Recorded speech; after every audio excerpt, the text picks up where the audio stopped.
All right, thank you, everybody, and good evening. Welcome to the Town Board of the Town of Austin special meeting and work session for Thursday, November 4th, 2021.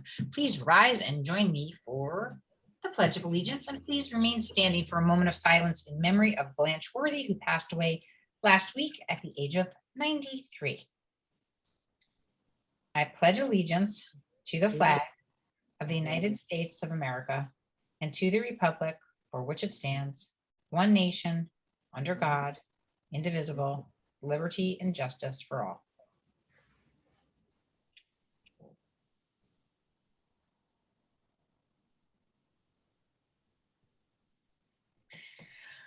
Thank you. So last week, we lost Blanche Worthy. Mrs. Worthy was an active and influential member of the Austin community through her work with the First Baptist Church, the Cooperative Scholarship Fund of Austin, the Austin NAACP, and many other organizations. Blanche and her husband, Cardozo, or Woody Worthy, moved to Austin in 1962 and worked around the clock to make this community a better place to live for all people during their lives. Blanche was also a bit of a local Martha Stewart, as her obituary reads, and she used her creative talents to design clothes, reupholster furniture, and cook amazing meals. She will be sorely missed. And with that, we are going to go into our special meeting. So if we could have our roll call. Okay. Councilmember Feldman is not with us yet. Councilmember Shaw. Present. Councilmember Meyer. Present. Councilmember Wiltshire is also not with us. So Supervisor Levenberg. Here I am. Okay, and I have a few announcements, and then we'll get into our special meeting, and then we'll get into our work session. So first of all, thank you to everyone who came out and voted during early voting and election day this week. I'm honored to have been re-elected for another term in office as your town supervisor, and I'm very excited to continue the good work we have already been doing, plus some new projects on the horizon. With our comprehensive plan process wrapping up, we have a lot of work ahead to start bringing the plan to life. We also have many important capital projects in the hopper to continue improvements to our parks and open spaces and our highways and byways. And we continue to look for grant funding at every corner to help support these projects and reduce the burden on local taxpayers.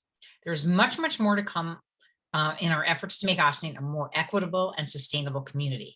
Congratulations to my new colleagues on the town board, Angelo Minicchio and Gabby Hamilton. I can't wait to get to work. Also, congratulations to my town colleagues, Receiver of Taxes, Holly Perlowitz, and Highway Superintendent Pete Connolly, who were both reelected to their second terms, as well as to Village of Austin trustees Omar Lopez and Bob Fritchie on their reelections, as well as County Executive George Latimer, County Clerk Tim Idoni, and County Legislator Catherine Borgia for also winning another term in office. Speaking of some big projects on the horizon, the repaving project on Morningside Drive is now underway, starting with the curb replacement work, followed by milling and repaving in the coming weeks. Please note this project will also include the milling and repaving of Morningside Court. Residents in the area have been notified, but please exercise a little bit more caution if you are visiting Ryder Park or traveling in that neighborhood for the next few weeks, i.e. don't use Morningside as a cut through. Think about it. The beautiful road we will get in the end will be well worth the minor inconveniences now. And yes, I do see Councilwoman Shaw smiling. Okay, there's been a lot of good news on the vaccine front in recent weeks, with eligibility for COVID-19 boosters expanding, and children ages 5 to 11 years old now are eligible to receive the Pfizer vaccine. This must be a huge relief to parents of young children and also for our schools and our community as a whole. I encourage you to review the latest information on the vaccine and contact your healthcare provider, your child's pediatrician and or pharmacist to inquire about getting your COVID-19 vaccine or booster. OVAC continues to provide vaccinations to the community, and you can schedule an appointment by calling 914-941-9196 or emailing covidtest@austinvac.org. OVAC is also able to provide at-home vaccinations for those who are homebound or would simply like to get the vaccine in the comfort of their own home. The Austin Historic Cemeteries Conservancy is hosting a gravestone cleaning workshop on Saturday, November 6th from 9 a.m. to 9 a.m. to 12 noon at Sparta Cemetery. Come for community service and an opportunity to learn about our Austin's history. Austin Padres Hispanos is holding a winter coat drive this Sunday, November 7th from 1 to 6 p.m. in the St. Anne's School Gym. If you have donations of new or gently used coats, scarves, boots, or hats, or if you need any of these items, either call Anna at 845-216-2053 or plan to come on Sunday. Next Thursday, November 11th is Veterans Day, and the Austin Centralized Committee of Organized War Veterans will be holding their annual ceremony, starting with a mass at St. Augustine's Church at 10 a.m., followed by a service at Nelson Park at 11 a.m. Westchester County will also be holding a Veterans Day ceremony on Wednesday, November 10th at 1:30 p.m. at Lasden Park Arboretum and Veterans Memorial in Potona. The event will also be streamed live to Facebook on the Westchester County page. All you need to do is visit facebook.com/westchestergov to view the live stream. You do not need a Facebook account to watch the live stream on the county's public page. Today's chill in the air is reminding us that the holiday season is right around the corner. The Camp Woods Holiday Craft Fair is coming up on Saturday, November 13th from 10 a.m. to 4 p.m. and it's definitely a fan fave. This highly anticipated annual event features one-stop, high-end, seasonal shopping for unique handcrafted items featuring the work of talented local artists, artisans, and craftspeople. There will be refreshments, a raffle, and more. Masks will be required for all participants, vendors, visitors, and volunteers, so come prepared. Visit campwoodsgrounds.com or email ocmamail@gmail.com for more information. There are some great programs lined up at Cedar Lane Art Center this fall and winter, including 2 clay gift making workshops on November 18th and December 2nd for students from 1st to 11th grades. Check out all the offerings at villageofaustin.org on the rec page. This sounds way better than Black Friday shopping. You guys agree, right? Okay, so with that, I open it up to board colleagues if you have anything to add. Anything? Anybody? Okay, and hearing nothing, I will move right into our board resolution. Okay, hold on a second. Appointment highway seasonal laborer. Resolved that the town board of the town of Ossining appoints Brian Zinin Sanchez Ossining to the seasonal position of laborer in the highway department at an hourly rate of $15, retroactive to November 1st, 2021. Do I have a motion? So moved. Second. Okay, so the leaves are finally falling and our highway department needs some extra hands on deck to help clear them from the sides of the roads. Brian worked for us seasonally in the Parks Department this summer, and we're glad to have him back to finish up leaf season with us. All those in favor? Aye. Aye. Anybody opposed? All right. With that, I would ask, I'm sorry, are you opposed? So delayed. Is it my delay or you guys? I think Liz is Councilwoman Feldman is traveling at the moment. So I think. Oh, traveling. Okay. I think Yes. you said aye, not nay. So we're going to go Correct. with that. It's all good. Yeah. Okay. Okay. With that, I would ask for a motion to adjourn to work session. So Me? moved. Second.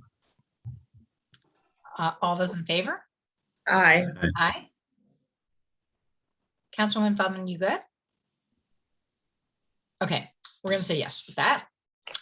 And first up, we have our town clerk, Suzanne Donnelly, with a departmental report. Sue's had a bit of a long week after Election Day. We're just hearing some stories of election night. That was a lot of fun, but we were happy to have her here for a departmental report and the ceremonial delivery of the 2022 tentative budget to the town board from the town clerk, after it was filed with her office 2 weeks ago. So welcome. Thank you. Welcome. And it's great that you can all get it electronically now too, both electronically and I'm sure you got a paper form too. Did they? Yeah, yes. Oh, yeah. Yes, most have. I have a couple. I'm gonna apologize. I'm gonna apologize if I lock up because I'm having my whole modem and router system changed on Saturday, so I can avoid getting locked up all the time. But so let's talk about the clerk's office and where we are. Yes, it's been an exciting week. We have a very long day on election day, but we get to meet a lot of great people and want to thank everybody that participated in working at the polls, and because everybody did a great job, and congratulations to all those who won their elections, and to those who didn't, which is not anything local, good job on campaigning. We continue to be, the clerk's office continues to be the front line in the village and town, because everyone who visits 16 Croton Avenue is sent to the clerk's office with the screener asking some basic questions. If the resident wants to see the assessor, they are escorted to the McKinley room and to wait for the appropriate person to come down and meet them on a variety of issues.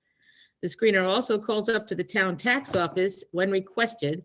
However, in most cases, taxpayers meet with someone from the town tax office at the second window off the records room or at our counter in the clerk's office. All other inquiries come into the clerk's office so that we can decipher how the situation should be handled.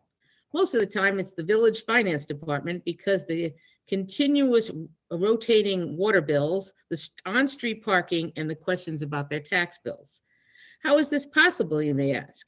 Well, it's because we have moved so many of our permits, licensing, and requests for vital records online, allowing our residents, business owners, and visitors to upload the proper documentation for each request, pay online, and many times have a choice between online paying or mailing the payment in or coming into the office, and come and pick up the form that they requested or have us mail it to them. This eliminates having to give sensitive information in the office where others could be overheard. Many of our online systems require that you pay online, such as the marriage license request. When other communities in large cities were bogged down, we kept right on issuing marriage license. In New York State, you do not have to get a marriage license where you are getting married, but you do have to use the license in New York State. No going to Cancun with your license or having your ceremonies on a beautiful beach. Don't think that we haven't been told that that's where they're headed with their marriage license. Not happening. Wait a second. Englewood Park has a beautiful beach. Okay. They do, but where you can't go is Cancun. We have issued over 260 marriage licenses this year, with folks coming from as far away as Staten Island to out of state. And we believe it is a special time for a couple, so we make it as easy and comfortable as possible while adhering to all the laws of New York State. Our process involves going online and applying and paying for your license. Then it comes to us and we send back a draft marriage license for approval, the couple call and make an appointment for signing their license, and bring the documents when they come in to sign their license that they uploaded. They leave with a stamped marriage license and to be completed with the ceremony and witness signatures. Our couples love this easy, respectful method, and we have received many compliments. In 2020, with the approval of both boards, we licensed a seamless docs application after we had done a successful test with that marriage license during the height of the pandemic. Now that we are in a second year, we have moved all of our licensing and permitting onto the application. Since we began with them, since we began with it, we have actually issued 475 marriage licenses. Another one, and you have to understand that up until 2 weeks ago, none of those marriage licenses came out of Sing Sing prison. Now they have opened up marriages again at Sing Sing. So we're starting to get marriages licensed out of Sing Sing. Another great example of how Seamless Doc, now known as GovOS, has helped us in the past years is dog licensing. Dog licensing. We've had a lovely response to our dog census with a total of 436 new dog licenses and 325 renewals as compared to 96 dog renewals in 2020 and 63 in 2019. Briarcliff has seen an amazing result, adding more than 150 dogs to their rolls. They went into the whole process with us. Most dog owners understand the importance of having your dog registered because you can see from the tag that the dog has had its rabies vaccine. Now that the SPCA is reopened with its fabulous facilities, we see more folks becoming dog owners and registering them as required by New York State law. We are always accepting new dog licenses and renewals.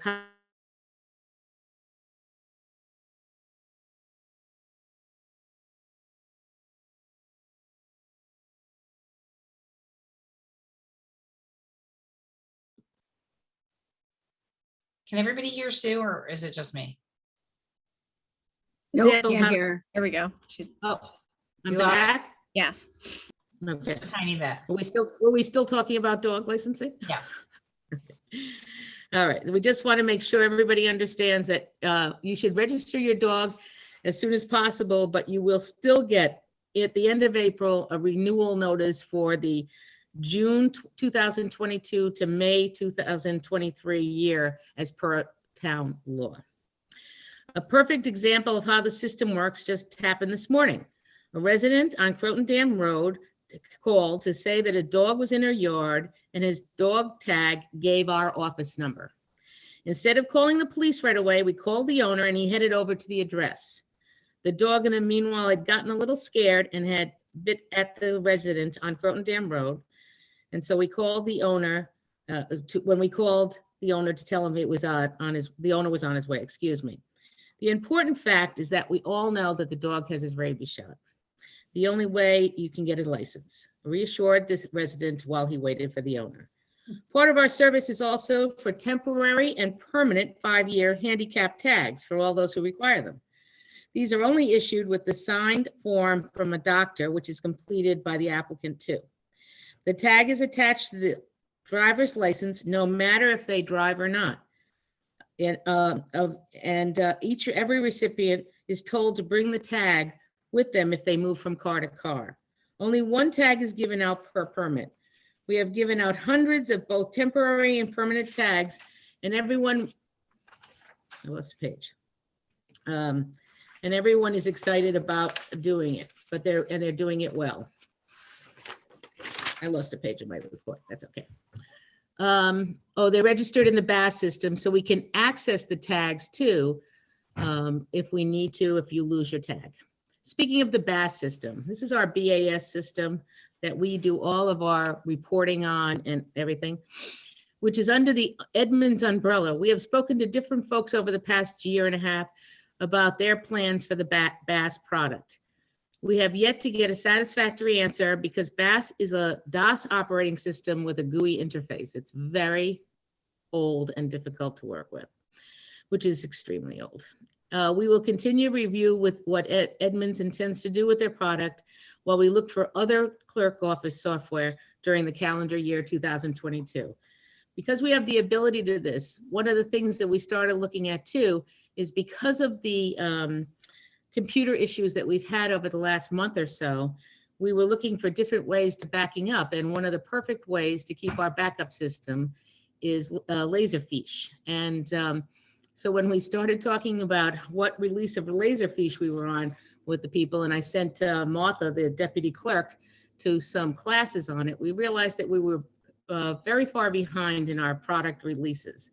So what we're doing now is we're surveying all the town departments and all the village departments who haven't Laserfiche licensed to see if they're using them or if they plan to, because together we're going to come up with a plan on how to use Laserfiche as one of our backup systems and our recovery systems. It's very easy to use once you get the information into it.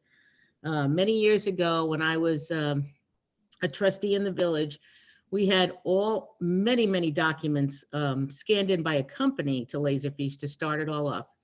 A lot of places that it was kept up, some places it wasn't, but we're all going to work together to get that as one of our backup systems to it. We are going to be discussing with the town board. I don't have any information right now on the Call a Cab program. We're working with the village. We take care of the taxi cabs for the village. So we want to work with the senior nutrition program, the town board, and decide on how we're going to handle the Call a Cab, which is the coupons for the senior citizens. And lastly, but not least, one of the things that we do is we do retention of files. And thanks to Victoria and Dana, who did a supervisor, who did a great job of getting a grant a few years ago. And we completed the grant in 2020 of getting a lot of the files out of the attics and out of the either rooms. The clerk's office is completely organized now, so we don't have any issues at all. So are other departments. We'll go for another grant to complete the job in the future. But what we want to do is make sure that every department stays on top of their retention, and they send their new their 2020 files. If they keep their 21 files in the office, they send their 2020 files down to the special storage area at the operations center. So that's our last couple of months. We'll be working on that. Doing anything we can to help with the budgets, and just keep moving the people through and making sure everybody is happy and satisfied. Thank you. Fantastic. Thank you. Is there some ceremonial budget thing that's happening, Victoria? She went like this. I think Oh, I that's see. Oh. I didn't receive it properly. And now I understand. Okay. so. Thank Yes, you. the budget is obviously available on the town's website now. The town board have all received electronic copies, and some have received paper copies. That's basically the story, and we'll be continuing the work session discussions next week on those. Got And it. I Okay. look forward to meeting with you all on the clerk's budget. So Okay, again. and thank you, Madam Clerk. We appreciate the presentation. Are there any questions for Sue? From the town board? No. And hearing, seeing none. Thank you very much. All good. Okay, thanks a lot, guys. Okay, Have a good great meeting. night. Thank you. Okay, so next we have our water superintendent, Andy Teese, here with us to discuss the North State Road water main replacement project. The reason we're talking about this project tonight is we are hoping to submit an application to the New York State Environmental Facilities Corporation Water Infrastructure and Improvement Act program to help fund this project. And the deadline for the grant is later in November.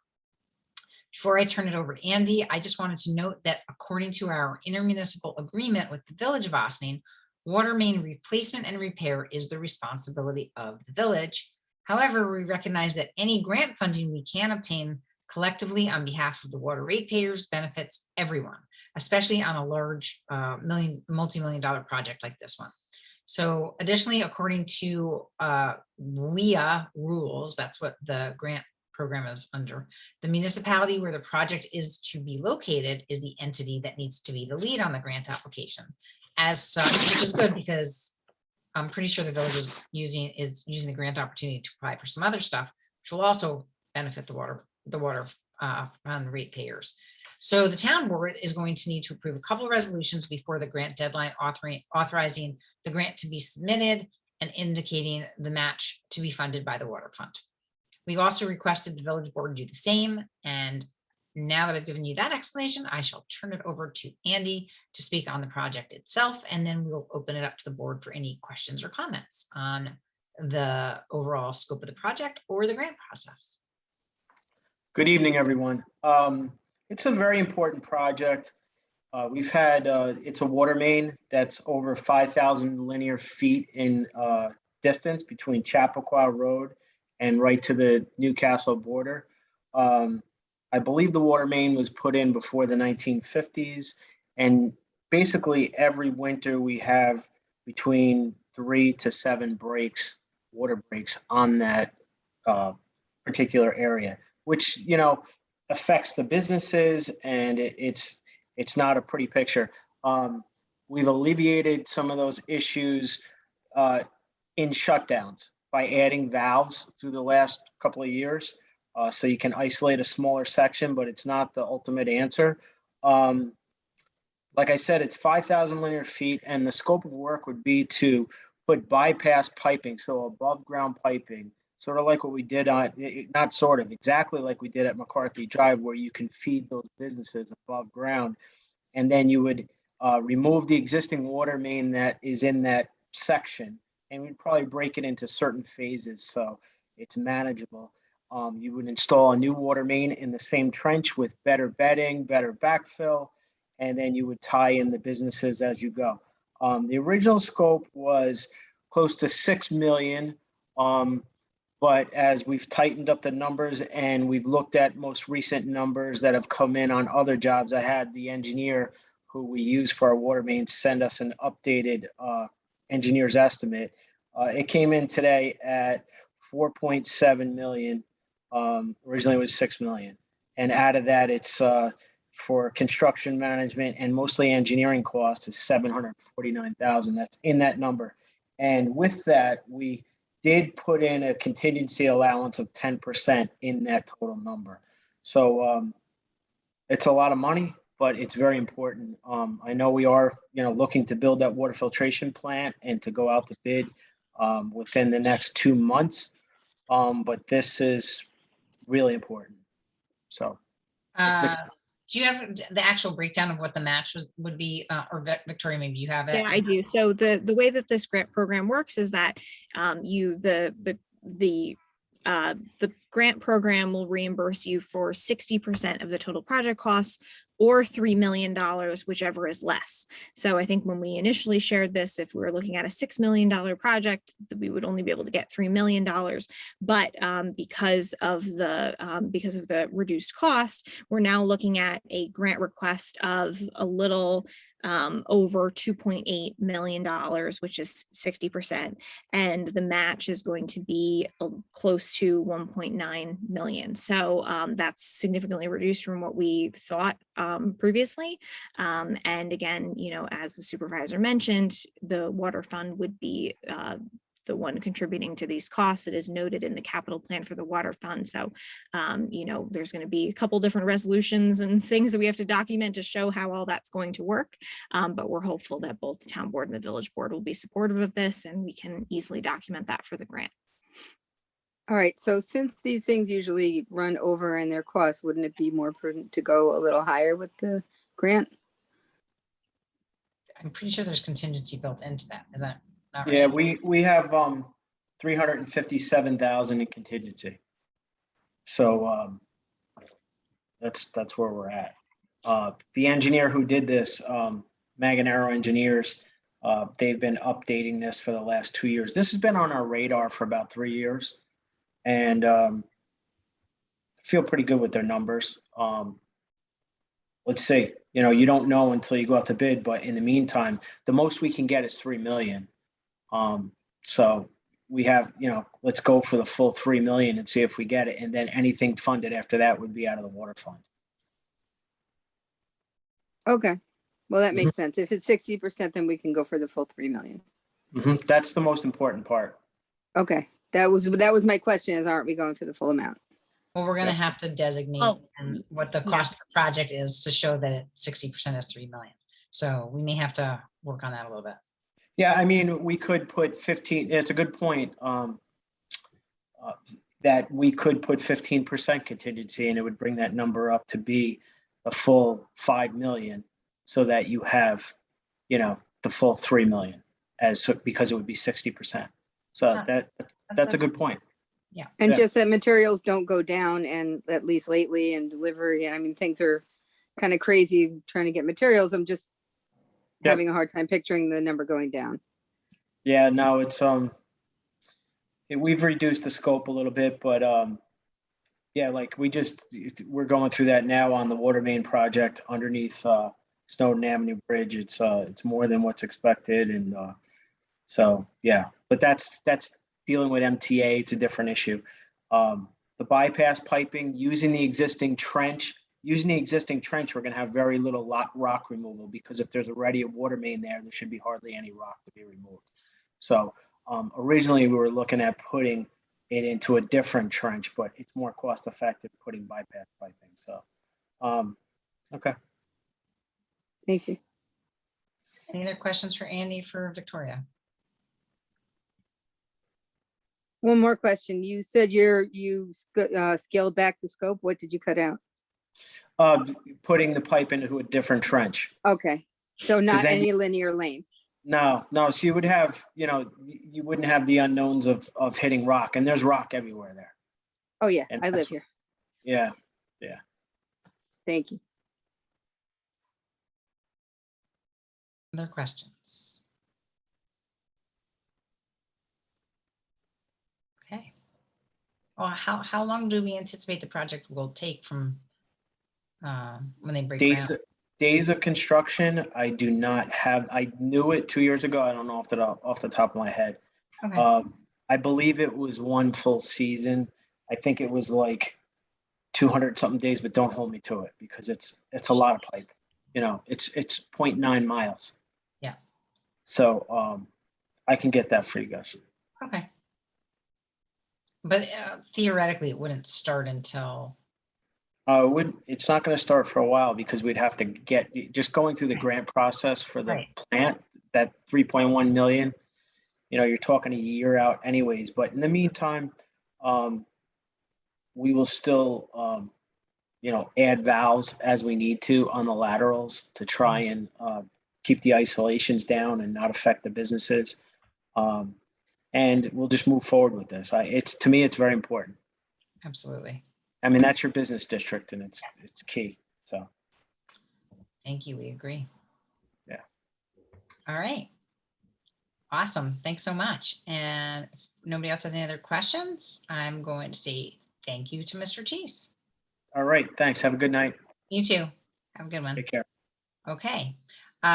So, and that's going to be on our next board meeting, those resolutions, correct? Victoria? Yes, that's the plan. Got it. All right. So the last item on our agenda is a communications engagement update from the one and only Acacia Moriello, our local blue solutions person. The town engaged local blue solutions to assist with communications and community engagement earlier in the year following a staffing change in my office. We were looking forward to hearing from Acacia how we have been doing in recent months with outreach to the community. Acacia. Hi, so I have a little presentation. I'm going to try to share my screen and let me know if you can see the presentation view as I get into that. Just give me one moment.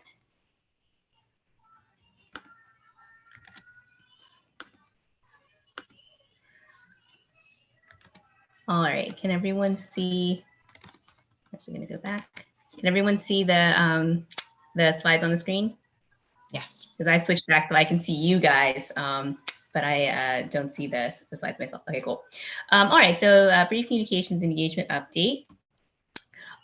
So to start with, social media was one of the big things we jumped right into. And on Facebook, our reach, on Facebook and Instagram both, our reach has increased quite a bit. So we've had over 8,600 unique visitors or unique users since August view content on our Facebook network. And that's an increase of a little over 30% from the previous 3-month period. And that's actually pretty significant because there was also a change in how Facebook measures reach back in October. And so that meant that the previous 3-month period was actually somewhat inflated relative to this period since August. So we've got quite a lot more eyeballs on things now. And our average monthly unique users is up to the high 3,000. So this past month, it was a little over 3,900 from the high 2,000s. It used to be around 2,700 to 2,800. So again, a lot more eyeballs on things. And on Instagram, we're up to a reach of a little over 1,200 unique users since August, and that's 43, almost 44% increase from the previous 3-month period. And our monthly unique users is way up because there hadn't been very much posting or activity at all on Instagram prior to this. So when I first took over this in August, we had about 52 viewers in the month of August, and we're up to just under 700 today. So so to go into, I'll skip a little bit just to the strategy. primary reason for the big increase is that we've been posting a lot more frequently. So that includes using stories, which we hadn't been doing before. So around 2 to 8 times per day, there's been something on our social networks on both Facebook and Instagram. We include visuals with all posts, which is impossible to get around with Instagram since it's primarily a photo sharing app. But definitely with the Facebook too, we make sure that there's a graphic that gives people things to look at, which helps us with reach. And I make sure that, or try to make sure that we have translatable, accessible text associated with each of our posts, so that if someone is using a screen reader or if they're not a native English speaker, they can be sure to understand everything that we're putting out. So the key details like times for things or any kind of important information like that, we make sure is included in the text that goes with a caption or in the text part of a post, so that even if it's repeated in a flyer, if that flyer for whatever reason doesn't have alt text on it, it's still there for the person who needs it either translated or to be spoken through the screen reader. I can't see you all right now, so if there's any questions or anything else like that, just please feel free to stop me. Going back to our audience a little bit, getting people to commit to liking or following a page is a little bit trickier than expanding reach. Reach has improved a lot because of folks who share from outside of the page. So people who are followers or likers will frequently, especially when something sort of important like the cancellation of fireworks, or most recently the post that we had that had the highest reach was one about the new Giving Tuesday, which I'll get into in a moment, seeking pledges for our blood drive. Basically, a lot of people will see things because someone else has shared it, but getting them to actually commit and like your page so that they're sort of subscribed, so to speak, to those updates is a little bit more, but we're increasing slowly with that as well. Facebook audience, which is people who like and follow, and then people who just follow only, that's gone up about 2.7, almost 3% since August, to around 12, just under 1270. And our Instagram is up to a little over 1,000, and that's up 4.6% since August. So before I leave our social media section, are there any questions about how all of that's working? Or all right, moving right along. Thank you for the data. It's nice to be measuring. Appreciate it. Yes, definitely. Always looking to look at the back end of things and make sure that what we're doing is actually achieving some goal. So other communications that I've been working on, the supervisor's update, something that we did right toward the beginning. I was looking at the different audiences that we have on our different communications, and found that the supervisor's update audience and the Facebook and it's trickier to tell with Instagram because of the way usernames are, but comparing our Facebook and supervisor update audiences, we discovered there's very little overlap. So with that in mind, a strategy that we've sort of developed is having the supervisor's update very comprehensive, that being sort of like the base of a lot of the other communications that we do, and then giving people who want more bite-sized, quick communication that they receive as they're scrolling through their different social feeds, get a lot of that same information in quick hits throughout the week. And we're also, obviously, we want to make sure that we're attending to folks who aren't necessarily, using their email as much, or on Facebook or Instagram. So we're going to start including more of those messages, particularly the message that we usually use to lead into the supervisor's update, like the meat of it. We'll start including in some press communications, so letters to the editor and things like that, to again make sure that we're reaching everybody where they want to be reached, as opposed to just sort of assuming, oh, I like to receive my news this way. So everyone else must be just like that. So any questions about that? All right, moving right along. So the other big piece of the work that I've been doing is with the Equity Task Force. So I started to talk a little bit about the new Giving Tuesday, which is the name we've given to our big organ, tissue, and blood donation event. So Giving Tuesday, typically, that's sort of one of the Tuesdays after Thanksgiving, where, in addition to Black Friday, where people, shop till they drop, and then Cyber Monday, when people, do all their online shopping. Giving Tuesday had typically been a day to think about donating to different nonprofit organizations. We sort of repurposed that once we were unable to have our initial date for the organ donor enrollment. We've shifted to the first Tuesday in December, and that'll be a day to talk about, again, organ, tissue, and blood donation. So we're hoping that we've got a solid number of pledges where we can do that, and there will be some content that the task force will be sharing around sources of inequity in the treatments around organ, tissue, and blood donation, and how we as a community can help address that. Another topic that we're working on right now is planning for a big shared learning event. We're trying to nail down the specifics of who will be our keynote, but the idea is that there will be a big community learning event on topics related to equity and sort of getting people on the same page and starting to develop a shared language outside of the schools, which have been, very, have been sort of leading the way regionally in a lot of ways on these topics, sort of getting everyone else using a shared language and engaging with how they can address inequity in different ways in our community. So stay tuned for more on that as we're shaping that up.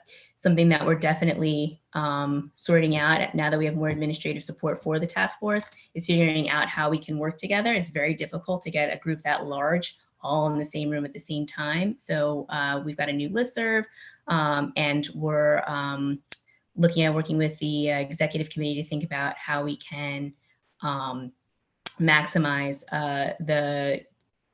our use of time when we're in meetings, but also leverage all the different bits of expertise and resources that come to the task force from the various partners that are part of the coalition. Next, we have a new partnership. The one that's sort of taken off most recently would be our membership in a newly formed Westchester Racial Equity Collaborative, which is a collection of variety of groups that are working on racial equity issues in the county. And right now they've sort of landed on, there's going to be a landing page where, anyone who's sort of looking at, well, who's doing this kind of work in my area, they can go there and get in contact with folks who are working on these issues. And the group also shares a lot of things. So there's a lot of sharing of information. The group is very productive in terms of bringing in partners and getting folks to webinars and things like that. So there's a lot of learning going on there. And there's also a lot of work that's evolving in response to some of the school board activism, and something that since Ossining has sort of, again, been a leader in things like school equity, that's a place where we're sort of seen as, leaders, and we can definitely, we're looking at how we can assist some of these efforts in areas where, there's maybe more hesitation to do things like implement this work. We've also, something that we started to discuss back in September, and I've sort of incorporated into the other communications work that I've been doing, speaking to the point about accessibility and stuff like that, doing a little bit of a communications audit, partially one to see, okay, is the information that we're disseminating accessible to a variety of different audiences? So we've already begun addressing that with, again, making sure that anything that we send out is readable by a screen reader, and that we've got translatable text. Another part of that was discussed back in September and that we will start looking at is where do people get information? What sorts of platforms are we using? And how can we put more things where more people can see them if we're discovering that there are equity gaps in what people are receiving. We also have a new listserv, I think I mentioned, for the task force to hopefully enable more communication between meetings and just more sharing of information, particularly as various efforts that we're trying to get off the ground. There needs to be, again, more communication in between. So we're hopeful that that will start to increase. And I've started posting little bits. So again, when we, for example, we were looking to share out things about the New Giving Tuesday, we started putting more onto the Equity Task Force social media. Right now, there's just a Facebook page. We'd be looking at one, just ensuring that more goes onto that Facebook page more frequently, and potentially also adding an Instagram.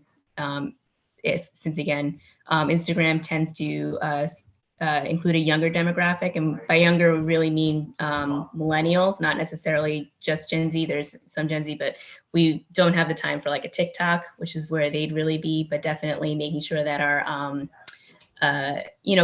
folks around my age who are definitely more likely to be found on Instagram versus Facebook, or in the demographic that's reading the supervisor's update or the press things. So again, looking at how we can be in more places with the information and messages we want to get out to people, so that more folks can be brought into the loop. Fantastic. So that's basically that. We've also, car-free day, there's various things that have gone on, and we're now with additional support looking to do things like after action analysis, so that we can make sure that, again, everything that we're doing it well and continuing to improve our reach and the impact that we're having. So that's it. Awesome. Thank you. So I'll just open it up to my board colleagues for any questions for Acacia. And I want to thank you, Acacia, for great presentation and for just keeping us up to speed and improving our reach, which is seriously improved and very important that we were able to do that. So does anybody have any questions? I don't have a question, but I have a comment. I missed a couple of the equity meetings, so I was at the one today. And thank you, Acacia, for keeping us on task. We have a way of kind of getting into other things and kind of moving off, and you kept pulling us back to the agenda and giving us a time check, and that's very, very useful. So continue to do that, please. Well, thank you. Glad it's appreciated. Yeah, I think Acacia's been just sort of trying to feel her way around everything, make sure she doesn't step on any toes. And now that she's starting to get the sense of where those toes are, she feels like she can step a little bit harder. And that is very helpful, I have to say. Anybody else? Questions or comments? All right, well, thank you so much then for that wonderful presentation, and again for all the good work. And with that, we've come to the end of our work session agenda, and I would ask for a motion to adjourn to executive session for advice of counsel. So moved. Second. All those in favor? Aye. Anybody opposed? Wonderful. Thank you so much for joining us tonight. Next week, we will be back with our regular meeting on Tuesday night, and that will be on Zoom. We're going to be holding some additional work sessions on Wednesday, November 10th, Friday, November 12th for departmental budget meetings with the town board. Members of the public are welcome to join the Zoom webinar to view the meetings in progress. Please visit our website for Zoom access information. And I think that that is it for this evening. So have a wonderful night, and we'll see you all back on Zoom. We're going to Zoom. See you soon.